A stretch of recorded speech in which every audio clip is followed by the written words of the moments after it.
Good afternoon, and I just want to say thanks for joining us today.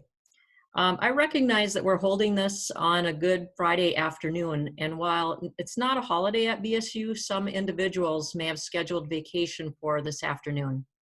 As Andy mentioned, I mentioned, I guess, this is recorded and you'll be able to view it at a later date.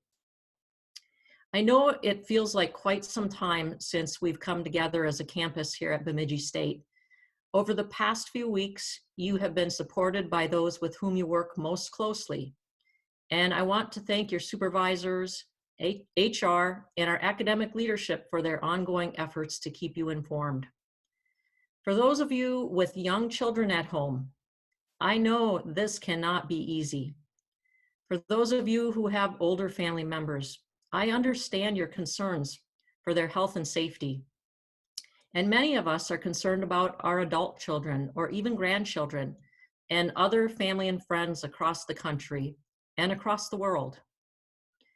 Yet, in spite of those personal challenges, I have seen and heard remarkable stories of our faculty, staff, and students at Bemidji State pulling together while remaining apart.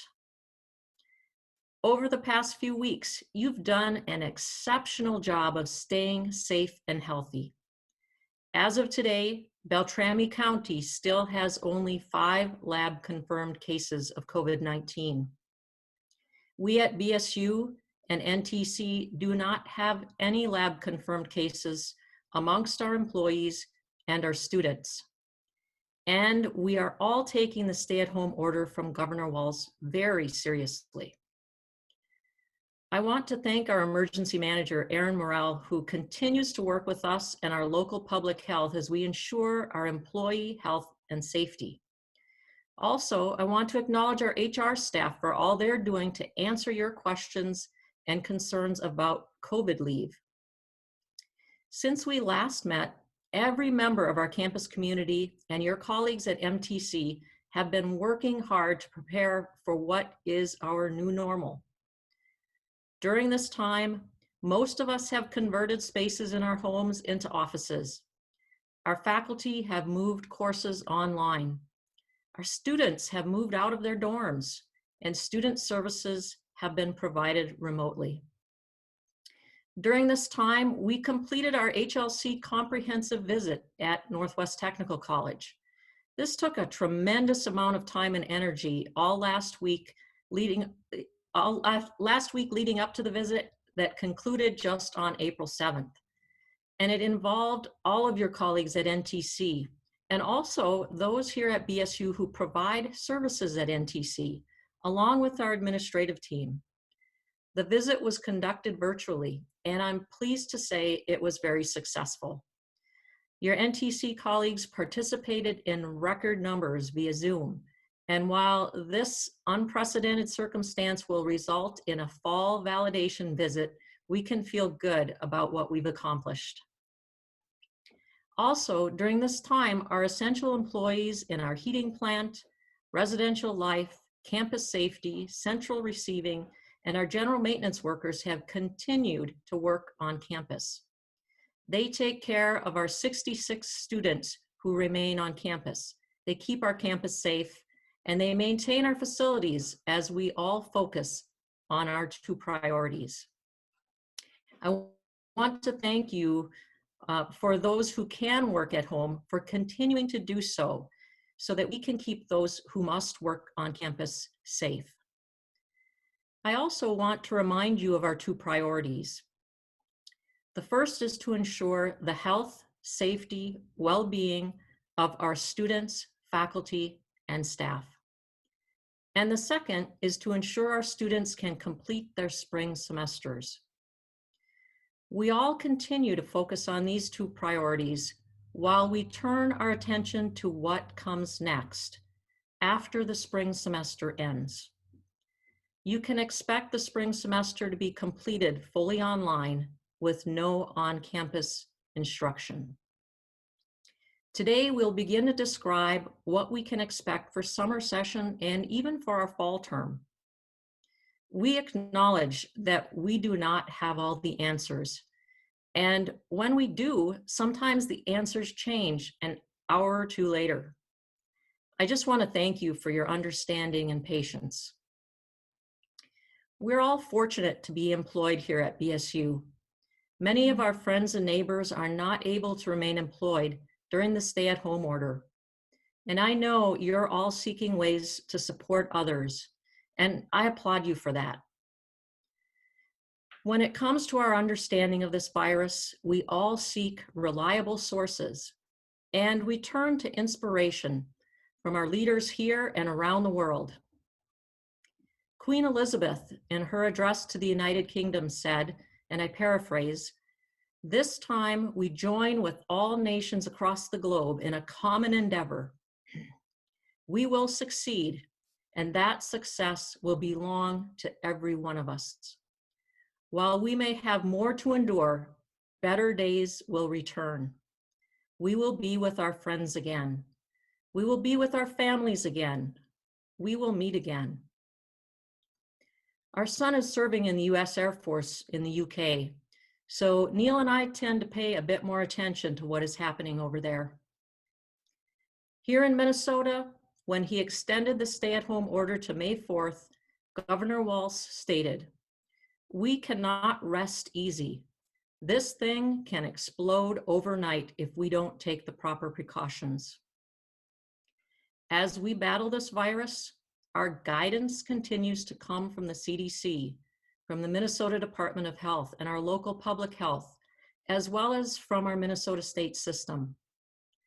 We know that any one of us could be carrying the virus, so we must all continue to take precautions by washing our hands, socially distancing, and now even wearing cloth masks when we cannot maintain that social distance. We must also stay home if we are sick, and I thank each one of you for taking this very seriously. To help with that, we have ordered 1,000 cloth masks from Anderson Fabric in Black Duck. Once they arrive, they will be distributed through our supervisors to all employees who need them for your use at work, if necessary, but also when you must go to the store or the pharmacy. Please understand that the mask does not protect you, but by wearing it, you protect those around you. While the modeling for when the peak will occur changes constantly and depends on each of us adhering to CDC and MDH guidelines, we are told to expect the peak in Minnesota in mid to late July. We've also heard the peak could last for a couple of months. I'm sure you're all hearing the same thing, along with the likelihood of there being additional waves of the virus in the fall. We're all in this together for the long haul, and I know we will emerge stronger. We are fortunate that we entered into this crisis in a strong fiscal position, both at BSU and NTC. And while we will be impacted, our resilience and our unity will help us to endure and thrive. I'm going to turn it now to our administrative team to provide you with some brief updates, and afterwards we'll try to answer your questions. So we'll start with Karen Snorik, our Vice President for Administration and Finance, followed by HR. Good afternoon, everyone. I just wanted to give you some updates on what we have been working on. Our first project that we started working on was refunds to our students. As you know, Residential Life did a wonderful job on getting our students safely home. And because of that, it is our responsibility to give them in a timely manner their refunds for their dorm rooms. We have accomplished that. The second thing that we are doing is refunding our students for their meal plans. As of today, we have refunded all meal plans with the exception of 101 meal plans, which is fantastic. The next thing that we will be looking at refunding for our students who live in the dorms is their parking pass. They had to pay to bring their vehicles onto campus while they were staying in the dorms, and that is one parking pass that we will be refunding. After all of that, next week, our focus is to all employees who we stopped their travel plans. So anybody that was en route, and we did have people en route that day. We had people en route down to the airport in Minneapolis running to catch a flight that evening still, and we told them to come back home. And so for anybody who needs travel reimbursements, you'll be hearing from us next week on all the forms that need to be filled out. And these are not because we want to force this on you, it's because we need this data. And we'll be working with each one of you on making sure we get all the correct information from you. The other thing that we've accomplished this past week was today we successfully paid all of our work-study students. Today was payday for all employees, and it was payday for our students as well. And as they are not able, some of them are not able to work on campus, we still were able to find a way to pay them. The next topic I want to talk about is Hex Hour. You're probably wondering, what's going on over there right now? And right now I can tell you that Tara has reported that there are no COVID-19 incidences at their site and that they are doing social distancing. And because of that, we have asked two areas, music and criminal justice, to help us move out a little earlier than our normal schedule. The reason why is that we need to go into those areas and do social distancing with our construction crew as well. By having to do social distancing with our construction crew, it will slow down the process. So the earlier we can get in, the more on time we will be at the end of the game back in the fall when we can welcome everybody back and everybody back into their new classrooms.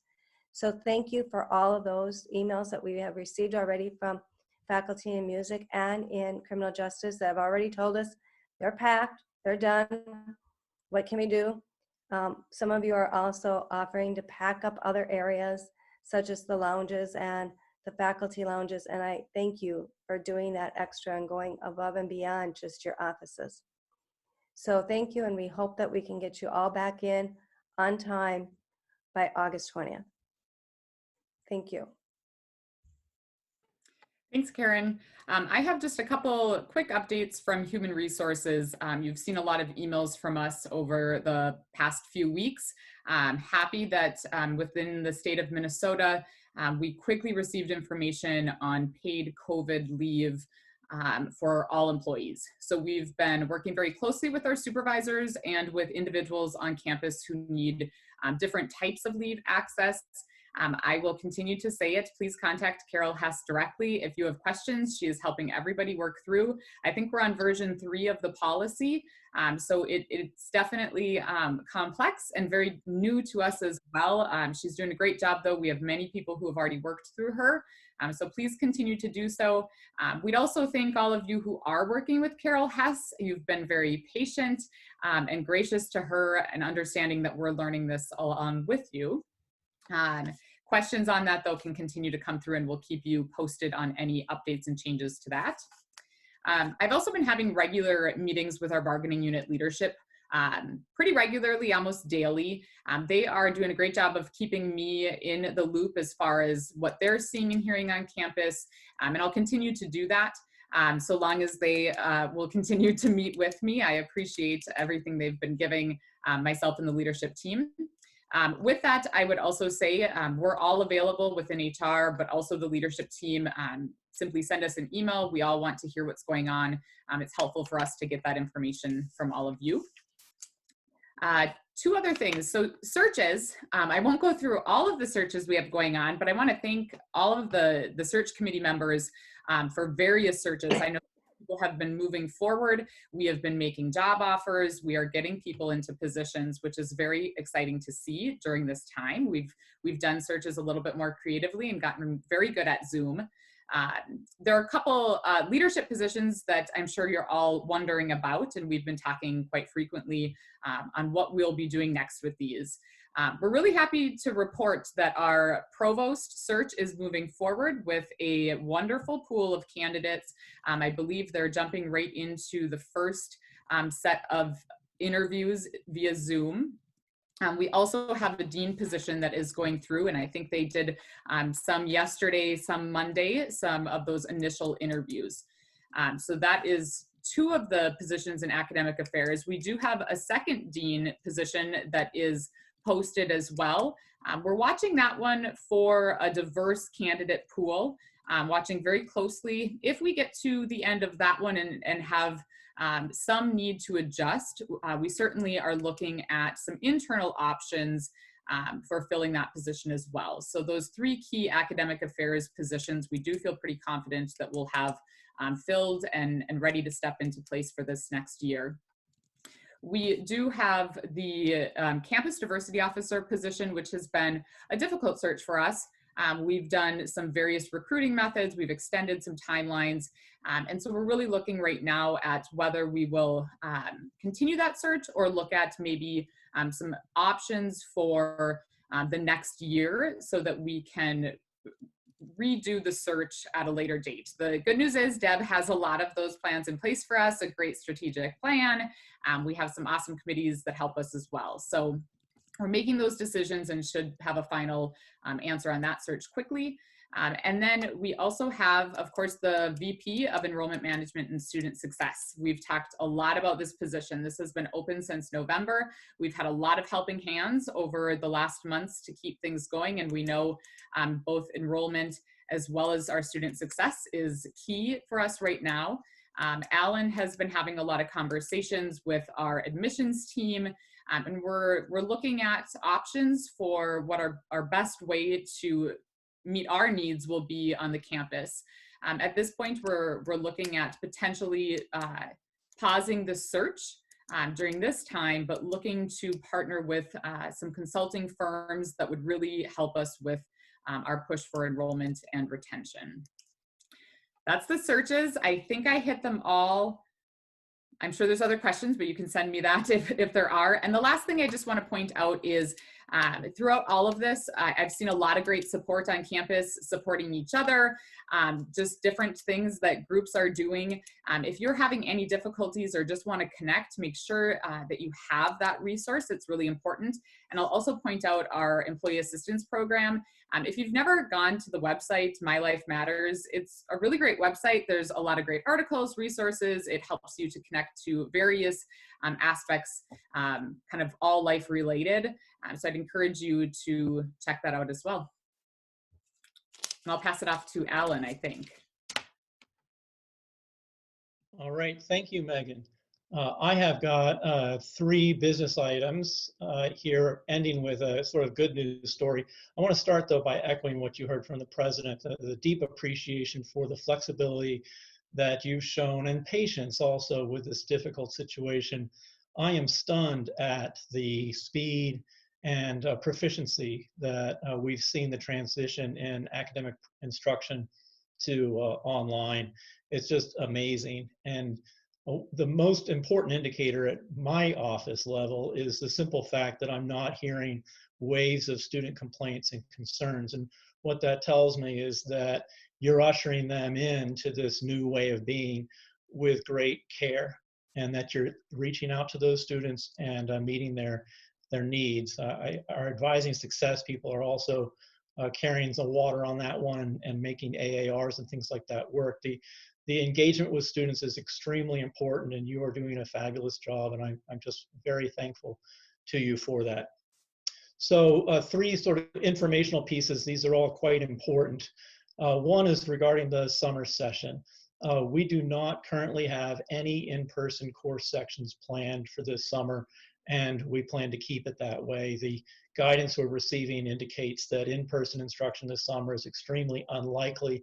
Fortunately, we are already positioned that way. The deans have been working with the faculty on that, and so we are positioned for an online-only instructional delivery this summer.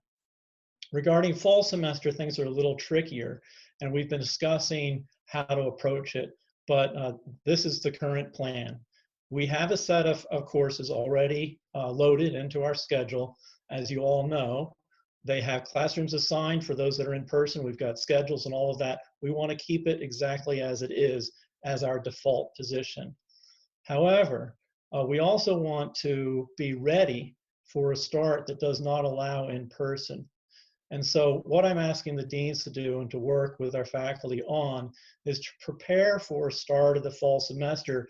Maybe the first 2 or 3 weeks we might use as just a starting point to be ready to have online instruction in those in-person classes, but be ready to pivot, our new favorite word, to an in-person modality as soon as regulations allow us to do so. So in brief, what we're planning to do is to keep the fall semester exactly as scheduled and as recorded in our system, but to be prepared for those in-person classes to be meeting online instead of in person at the start. And we'll be looking for a moment to move in person. We may be very fortunate and able to start in person right away. We'll obviously keep you up to date, but it would be prudent for us to plan for that online start. So that's the fall semester. The pass no credit modification in our policies.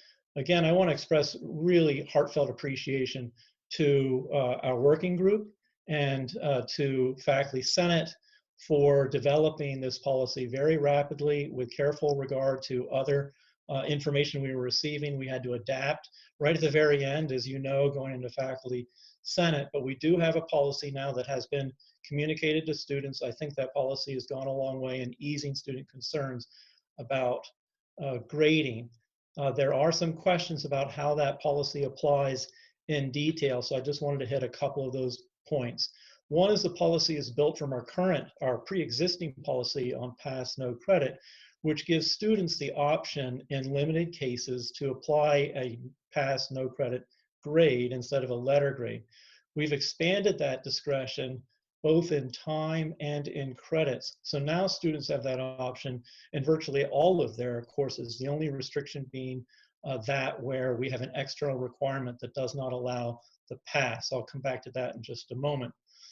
We've also extended the deadline for students to make that request. That deadline is now September 18, so we'll have plenty of time for students to work with their academic advisors in making the best decision for that student's position. The request for going from the letter grade to the pass no credit should be made by the student to the academic advisor. The academic advisor then submits that request to records. Records will act only on the word from the advisor. And now I've forgotten what I said I would talk about with that. So I'll move on to a piece of good news, and that is the indicator in student engagement. And that is just a couple of days ago, Russ Dahlke ran the analysis of the use of W marks for spring semester grades. And what we found is that there's a 26% decrease this semester compared to spring 2019 in student use of grades to date. I take this as a very positive indicator that our students are committed to finishing the semester. And I see that also as a very positive indicator of your ability to reach out to students and engage them and keep them working toward the end of the semester, which is what our hope is, priority 2, help our students get to the end of the semester. So we've got indicators that that is happening, and I'm very happy to see that and very grateful to all of our faculty and staff who are supporting our students and getting that done. Thank you. Our next speaker is Travis Greene. Thanks, Alan. Today, I just want to give a few brief updates on how we're supporting students, specifically in regards to student health and counseling, as well as the ongoing terrific support from housing and residential life staff. As you know from a whole plethora of emails, we are continuing to support our students remotely through telehealth and telecounseling services that are HIPAA compliant, provide assurances for privacy, and still allow access to care for students who have been displaced. We also have a dedicated and caring staff who are willing and able to come to campus.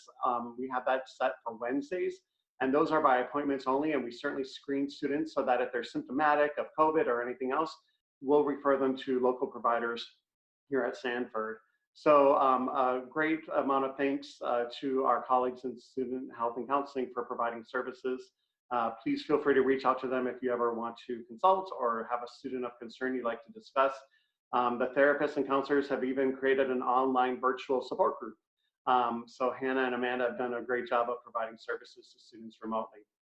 As far as housing and residential life, I just want to take a quick moment to acknowledge that the last time we had this panel presentation, I made a promise to all of you and to all of our students that any student who would otherwise be displaced or had nowhere else to go or it wasn't safe to go, that we would house them. And we honored that promise and still are.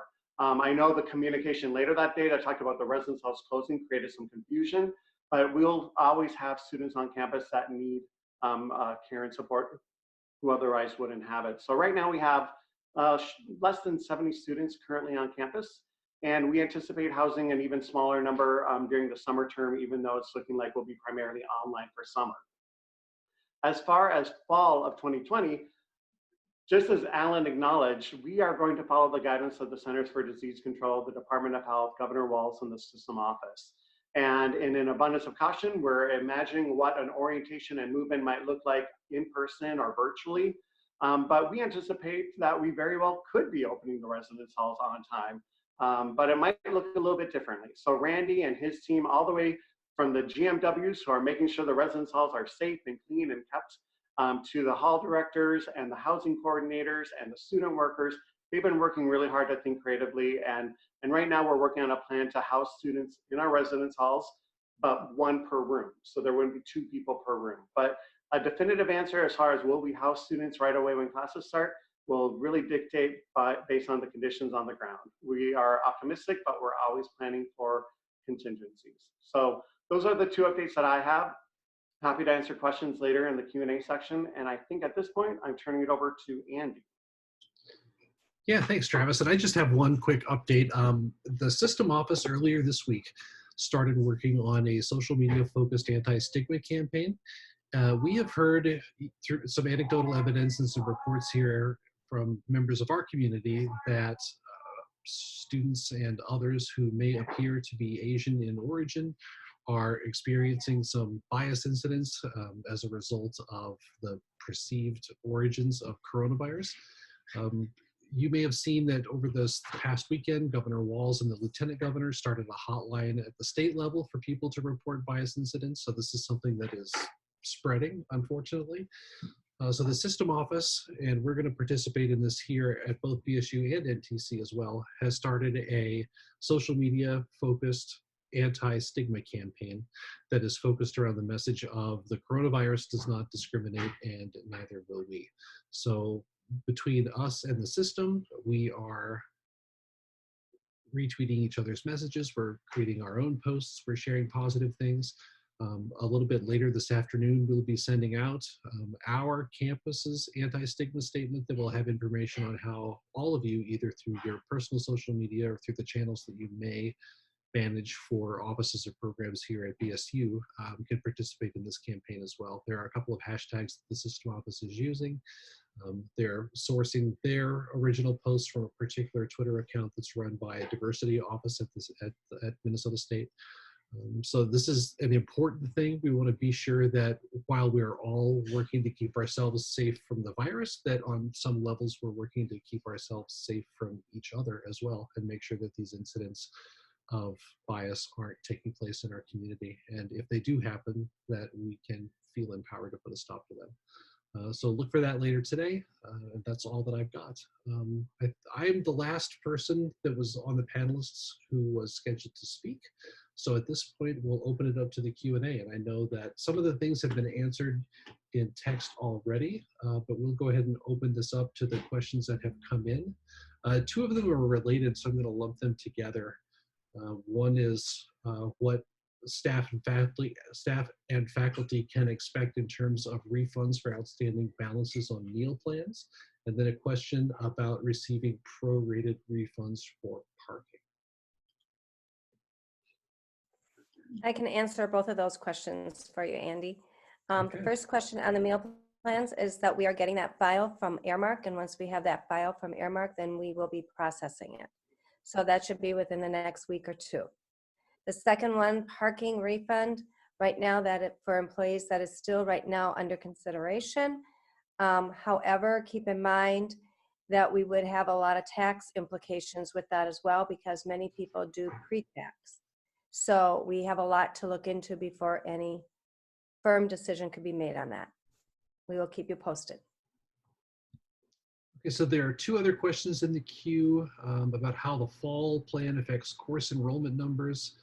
Some question about in-person courses that in some case have higher enrollment limits than online courses would, and how that would be handled. And then a question about individual faculty working with the pass no credit grade option. And Alan has claimed both of those, so I'll just let him answer. Okay, thank you, Andy. Yeah, the fall section, I'm working with the deans, and they will soon be working with department chairs and faculty on this. We are going through the fall section list with this question in mind. Going to online, we need to find solutions in cases where we've got large enrollment classes to find a workable solution. I'm not prepared to tell you what that workable solution is yet, but we are working on that, and we'll be in touch with you. So the plan is not to just take an in-person class without any modification whatsoever and make it online and hope you do your best, throw you in the deep end and hope you swim rather than sink. So we're going to find some way to manage that. So more to come on that. The second one, yes, so that's the part I forgot to say when I was talking earlier, was how do we manage the opt-out piece? The opt-out process is initiated by a department or faculty within a department working with their chair and analyzing the impact downstream that a pass would have if it could have negative consequences on a student's success later on. Building a rationale around that downstream negative consequence and making a request to the dean to exclude that section, or perhaps down to the student major level, the use of the pass/no credit. So that is something done, started in the department, goes to the dean evaluates, and the dean lets records office know when the pass/no credit is not viable. It's not something done on an individual basis without going through the dean.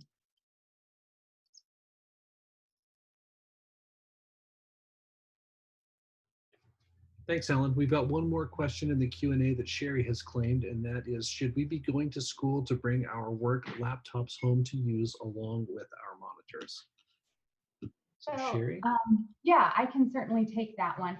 I would say that most people have already brought their work laptops home for use. If you haven't, you certainly have that option. That would be something that you would want to schedule with your supervisor, because we shouldn't be having people come to campus without others knowing that they're doing so. And the other piece of it is, if you're bringing home monitors or any other equipment, again, make sure that your supervisor is aware of what equipment you are bringing back home. And if you have any questions about how that equipment can be used at home, if you need software loaded, then submit a help desk ticket and we can get that taken care of for you. Okay, thanks. Paul Eckhoff asks if a final decision has been made about summer conferences on campus.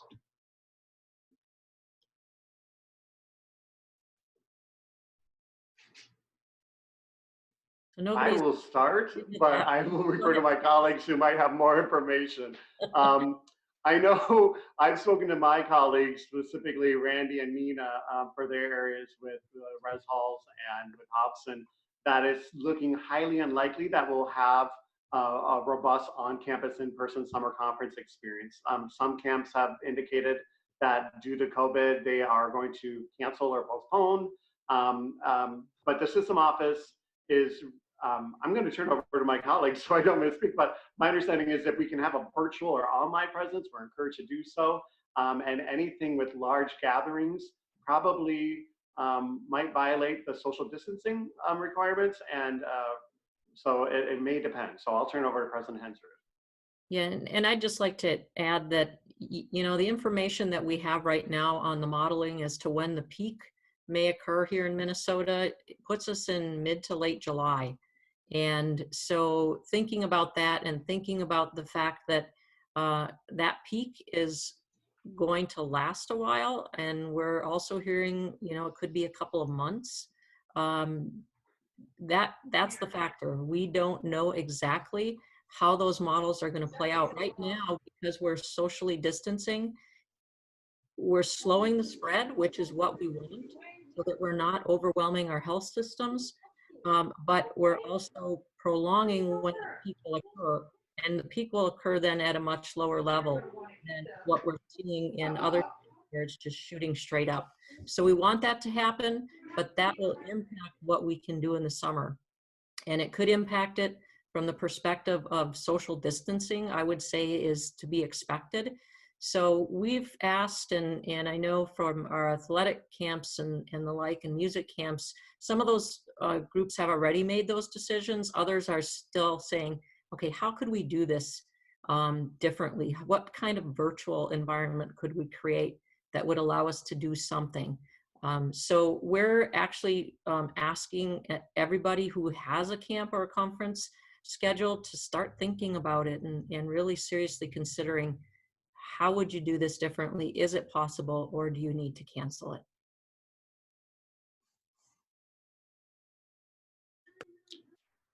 All right, I got a question this morning via email, and since you were President Hensrud speaking about the models that we're following, I think it's a good opportunity to ask this one.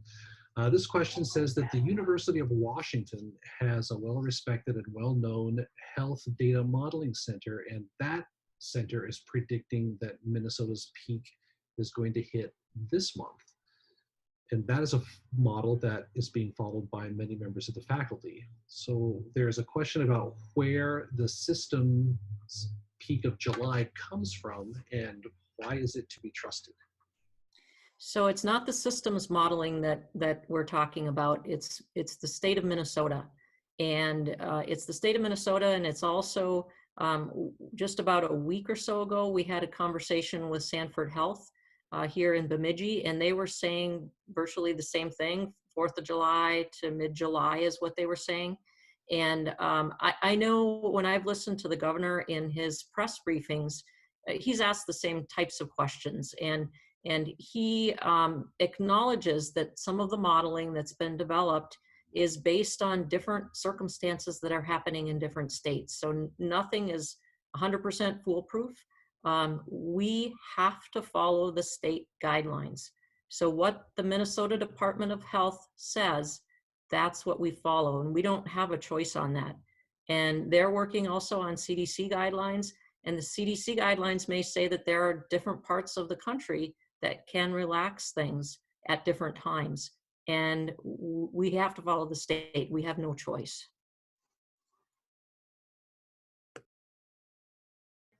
Thanks, that's good. And then there are two questions in the Q&A that Alan has flagged. One about, is there a tentative timeline for calling fall online so that faculty can appropriately prepare for the radically different teaching methods that are required between face-to-face and online courses? And then a clarification about whether students will know about which classes will or will not have pass no credit by the required withdrawal date. So I'll let Alan tackle both of those. Those are two very good questions. I sure wish we could have a timeline. That would make our lives so much easier. We just don't. And we have to position ourselves to be able to, my feeling about this is we should be ready to do the more difficult thing, and then we can move to the easier thing as conditions allow. That's the approach I believe we're taking in academics. I think that's the approach that Travis Greene is taking in student affairs, is be prepared for both. And that really means be prepared at least for the harder of the two. So yes, starting online is harder than starting in person. I think we need to position ourselves to be ready to start online. I also do not believe that in the next 3 or 4 weeks we can do that. We're focusing on completing this semester appropriately for our students. So this is an area where I'm in discussion with the deans and BSUFA leadership about what does that look like? How do we give ourselves an opportunity to be successful in the fall with a start? I can't tell you now what that looks like, but I can tell you I'm not imagining that this can be done easily, and certainly not within the time we have left before the end of this academic session. So I think we just have to be flexible on this. We are going to be guided by science on it, and we just don't know what the trajectory is. So we have to think about the work that would need to be done if we're going to start online. That's the best answer I can come up with right now to that very good question. The second question, that's a very good point that students should know. And we haven't figured out the exact mechanism yet, but here's how I'm picturing it. That the department considers the need to not apply the pass, no credit. They make that case to their dean. The dean reviews. If the dean approves, then I would hope the communication would work its other way, back to the students, so that the faculty member could tell the students that the pass, no credit does not apply in this section, or for majors, or whatever the appropriate subgroup is. That we really do need to close that loop back to students, so it's not a surprise on September 18th when they're asking and they're told, no, that's not an option. So yeah, we do need to close that loop. Don't have the mechanism exactly in front of me yet, but I believe it'll be a bounce back from the decision of the dean through the faculty member to the students, and maybe through D2L, something like that. Thanks. Yeah, and I see that part of that question talks about the required withdrawal date, and will they know by the required withdrawal date, which Yes. was changed to the 90%, and that actual date is what, April? I think it's April 27th, if my memory serves. I'm going on memory on there. It's late April. That's a very good point. And yes, we should push to complete this process before then, so students know whether they need to take that W. It's an outstanding point. We need to make sure that that information is back to students before the W date. Okay, thanks, Ellen. There have been 3 different questions that have come in about commencement, so I will just lump those together and ask them all at the same time.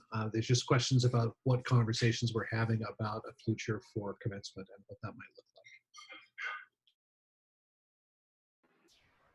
like. So I'll take this one, and again, pivot to my colleagues for more outro. Andy, specifically, if you've had any responses to the I have an idea, that'd be helpful to hear. Right now, we're considering all options, and we have asked students in particular, those who are graduating, what they feel would be a special way to celebrate their success and their accomplishments. But we do not anticipate having an in-person commencement experience in the summer or fall. Maybe we'll look at something in the winter term. We've already started exploring the feasibility of Sanford Center or other places. But there's a small group of us, and we welcome feedback from anyone in the community, students, faculty, staff, of doing something on May 8th that otherwise would have been a traditional graduation, to do something virtually online to help support students and to really celebrate this milestone. So a lot of short-term planning will be conducted over the weeks to come. And if you have some really cool ideas, please share them with us, either online through that forum or with myself, with Alan, with President Hensrud. Deb Peterson had some great ideas, so we nominated her to this committee, and of course,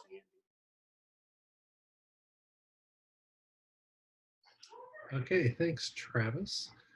George McConnell asks if refunds for spring are going to have an impact on our fall budget.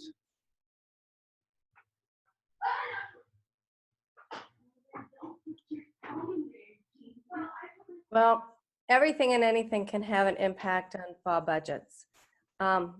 Right now, I was to have fall budgets put together, well, fiscal year 21 budgets put together by April 20th. The system office has now delayed that to April 27th, and they may delay it again. We don't know what the CARES Act is going to do.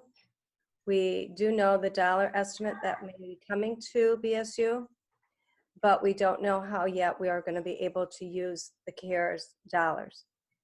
And we are trying to get a handle on a good number to use for enrollment projections, anywhere from possibly 6% down to 25% down, or some of the models that I'm just running, scenarios that I'm just running. I'm not saying that those are the numbers. I don't know what the numbers are yet, but we're hoping to get that. We also know that pre-COVID-19, we were going to be asking students for a 3% increase in tuition unless the legislature was going to do a supplemental budget. We now know one thing for sure, and that is the supplemental budget will not exist for us in fiscal year 21. But we do not know what the system office is thinking about the CARES Act and if we should have any type of increase in our budget for tuition enrollment. So we are still working on that. The positive thing I can say about fiscal year 21 budget is that we have a strong fund balance, both at BSU and NTC. And I am confident that we can weather the storm of COVID-19 for fiscal year 21 and hopefully use fiscal year 22 as a rebuilding year for our budget. Okay, thanks, Karen. There are two questions remaining in the Q&A that Megan has claimed. One to ask how much longer we can expect to be working from home. Oh, they're both the same question. So yeah, how much longer can we be expected to work from home? So similar to what the president described, we are following the guidance from the governor as best we can. We were really quick to respond and get the vast majority, I think well over 95% of our employees now working remotely, and we'll continue to do so. I think one of the questions said, asked some date specifics. It was April 10th. Can we now expect till May 4th, given what the governor has indicated? Yes. So for everybody who can work remotely, we will continue to work remotely. And this is really, really important for our campus, especially those who continue to come to campus. So we have a number of people who are continuing to come work either some or all of their shifts physically on campus. We're pleased, of course, that we have the masks coming. And for those of you who even need to kind of pop in for a quick 10-minute visit to your office, things like that, you'll have a mask to wear as well to protect those who remain working on campus. So right now we know through May 4th, certainly though, understanding that our peak is a bit after that, we'll keep listening to the governor, but I think that social distancing and where possible working from home helps us to ensure our employees on campus and our students on campus stay healthy as well.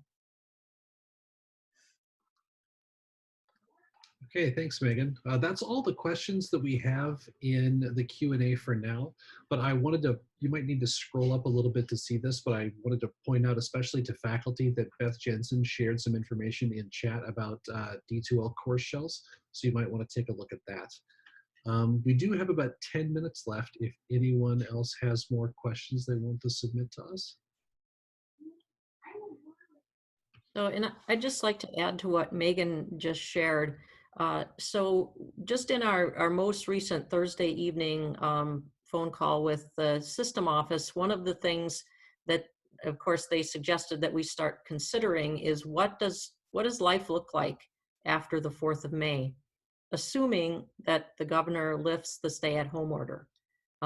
That's an assumption. We don't know if that will occur given all that's happening here in Minnesota. So, but assuming that, the guidance that we've been receiving is that even after the stay-at-home order and before the stay-at-home order, our default was teleworking. And so the expectation is there will still be a significant population that will be teleworking. What we'll need to figure out is if there are areas that we should consider bringing back to campus with social distancing in mind. And so that's something that we'll be examining over the next couple of weeks and saying, okay, what does life look like when the stay-at-home ends? And who do we need to have? How do we do this? But we know that even with a stay-at-home ending, social distancing will exist for quite some time.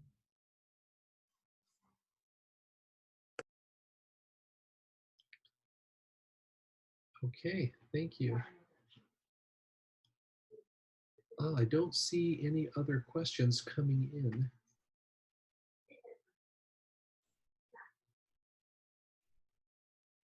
Oh, so here's a good question. Does this mean that we can look to hire faculty who will not be on campus at all?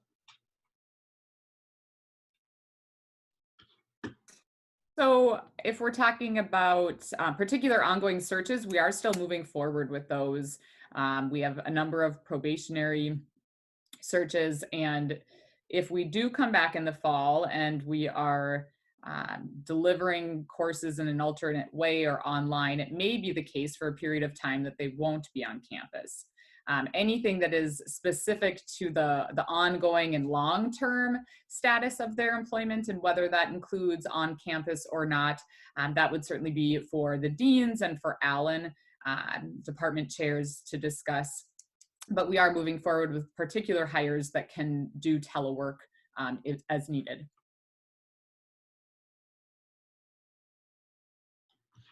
Perfect. Thanks. It looks like there's a couple of other people trying to sneak some questions in here too. Let's see what they've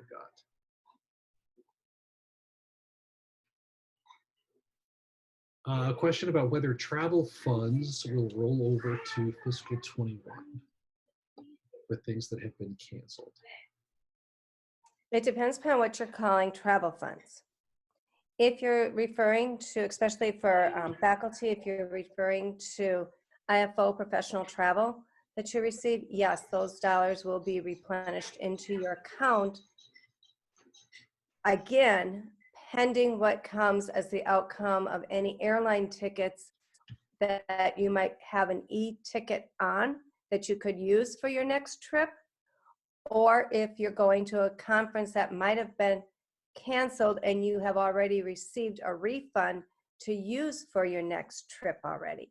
So that's why every case will be different, but our goal is to make you whole both on your professional development account and also if you have any money that is out of your pocket at this time that you paid for your own expenditures. If you're talking about any grants, we will have to look at the same concept. Did a grant pay for something? Were you reimbursed for it? Or were you given credit for the next conference that's coming up under that grant? So we will need to be looking at each case separately. Okay, then we've got a question about student workers and whether it would be possible for student workers to resume working in offices on May 4th at the earliest, also with the realization that that date may also be pushed back if the stay-home order is extended. I'll just say it's too soon to tell.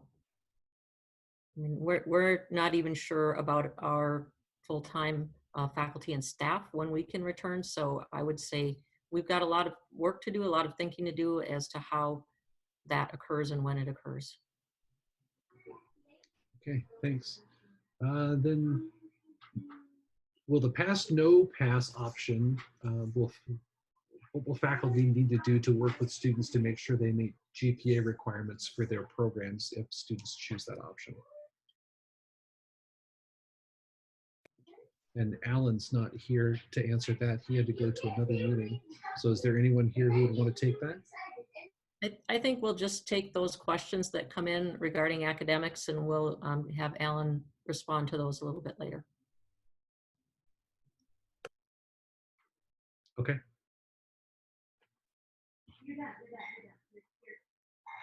Anyone else out there? We have 186 attendees still with us. Anybody else want to try and get a question in here, or do you want to end this 5 minutes early?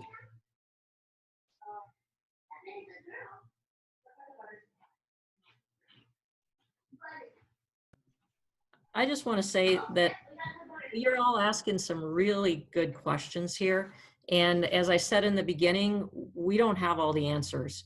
We're working very hard to get them as quickly as we can, and we're working with the system office on many of these things because there needs to be some consistency across our institutions in the way that we're handling some aspects. In other cases, we have complete autonomy and authority to act in the way that we deem best based on the circumstances occurring within our region. So it's a mixture. And, you know, I just ask that you remain patient. You look for ways to take care of yourselves and your families. You've got a nice weekend coming up, and weather-wise, it probably won't be very nice here in Bemidji, but, you know, I just encourage you, get out, enjoy the outdoors, spend some time maybe away from your family for a little bit if you've been with them all week long. But really just take care of yourselves and find those ways that you can do that. And, you know, just appreciate and value everything that we do have. We're very fortunate that this virus has not spread significantly here in our region. And it's all up to us to keep that from happening. And every action that we take every day will help with that. So I just thank you for that. All right. Thank you so much for everyone for being here with us today. This format seems to be working out really, really well the couple of times that we have tried it so far. So we will definitely look for other opportunities. And again, keep questions coming. I have a question form on the coronavirus website that you can use to send questions directly to us. We've been answering the questions that have come in there very quickly. And when it feels like we have enough information to share, we'll definitely consider doing another one of these forums. So thanks again to all of you for being here today and for asking several dozen really, really good questions. Thank you.